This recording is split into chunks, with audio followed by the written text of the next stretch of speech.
அடுத்து அண்ணன் சீர்திட்டம். அண்ணன் சீர்திட்டமா?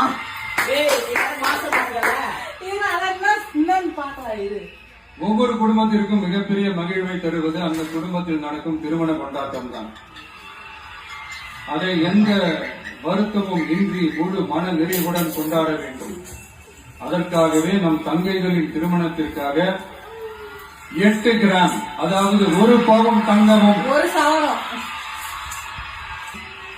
1 பவுன் தங்கமும் தரமான பட்டு சேலையும்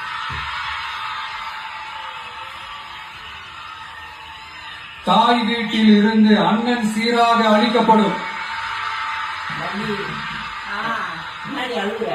இப்படியான அந்த மகிழ்வை பங்கேற்பதில் தமிழக வெற்றி கழகமும் நாமும் பெரும் மகிழ்ச்சி அடைவதை தெரிவித்துக் கொள்கிறோம்.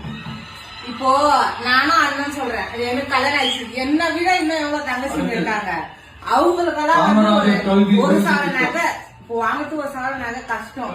ஆனாலும் அவரு ஒரு பட்டு புடவையும் சரி ஒரு நகையும் சரி அதை மட்டும் கொடுக்க மாட்டாங்க. அதோட சேர்த்து ஏதோ சீர்வரிசையும் கொடுப்பாரு. எனக்கு கிடைக்கனால எவ்வளவு அக்கா தங்கச்சிங்களுக்கு கிடைக்குது. அது எவ்வளவு சந்தோஷம். ஒரு சவரம் போட்டு கட்டி கொடுத்து கூட இந்த காலத்துல அப்பா அம்மாவை கூட பிறந்த அண்ணன் தம்பிக்கு போய் யோசிப்பாங்க. கூட பிறந்த அண்ணன் தம்பிக்கு அக்கா தங்கச்சிங்க கூட யோசிப்பாங்க. அந்த மத்தியில இவரு என்ன சொல்றாருன்னா ஒரு சவரம் அப்படின்னு சொல்றாங்க. அந்த ஒரு சவரத்தோட ஒண்டி அண்ணன் நிறுத்திட மாட்டாரு. அதுக்கும் மேல ரொம்ப பெரிய விஷயம்.